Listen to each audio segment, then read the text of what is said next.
बुझाता।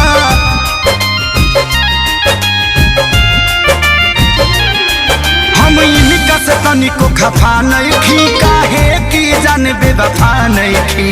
अखिलेश के खेसारी खाती भुलायल बड़ी, अखिलेश के खेसारी खाती भुलायल बड़ी।